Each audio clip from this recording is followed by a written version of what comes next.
September 19th, 2007. Dear Diary. Today I woke up at around 5:30 a.m. I hit the 3Bs, beers, bathroom, beat off, then jumped online to let Kayla know I was ready to be talked to. I am somewhat upset as she wasn't there waiting for me. She sure is lucky I am so laid back. I'm not like some guy whose insecurities cause him to go ballistic at the slightest misunderstanding, lashing out with a barrage of hurtful accusations aimed at people he purports to love. Within a few minutes, my blinding rage had subsided. Aside from a few burst blood vessels in my eye, I was back to my normal self, cool as a cucumber. A trip to the bank was on the agenda. As you know, Diary, I take a trip down there twice a week to check the balance. Nothing new to report today. Savings, 0. Checking, 0. Recent account activity, none. When I got home, I did the dishes. In other words, I rinsed the empty beer cans scattered around the apartment, preparing for the next run down to the recycle center.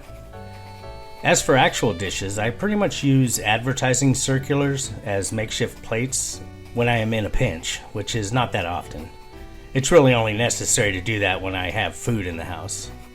It's sort of my contribution to the overall conservation movement. You know, if you think about it, I am pretty earth-friendly. For one thing, I conserve a lot of water by never drinking it, aside from any incidental water in my beer. My bathing habits alone save a ton of water, between 125 and 150 gallons per week, depending upon whether I take one shower that week or two, but I digress. After I'd finished doing the dishes, I studied for my new job. In other words, I had a shame-inducing 7-hour wank waiting for that tramp to contact me. Day turned into night. I opened 2 pictures of my baby girl and had them fill up the screen side by side.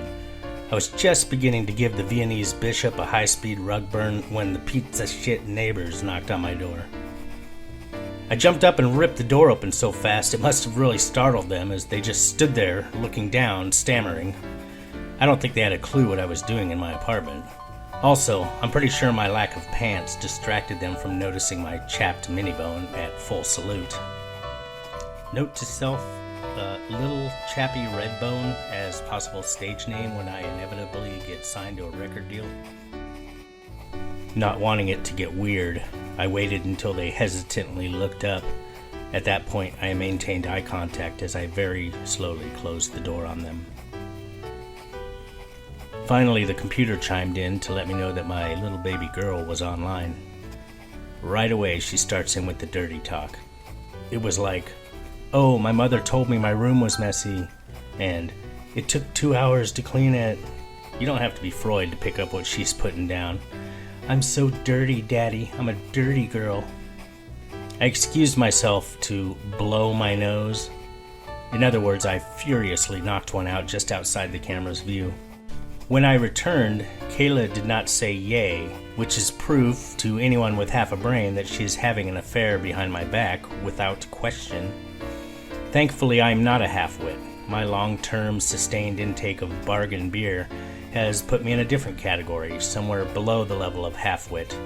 The bottom line is, whether she is having an affair or not, I couldn't tell you with any certainty what day it is. We talked on, mostly about mutual interests. Science, for example. She and I are in the process of working out when we could run an experiment again. It's in the works. I will be sure to write about it. There was a lot of innuendo in our conversation, of course. For example, me saying, "Do you want to see it?" Or Kayla saying, "My mom is yelling at me to go to bed." As in bed, as in a place where people have sex. You see how low-key she is? It is terribly sexy.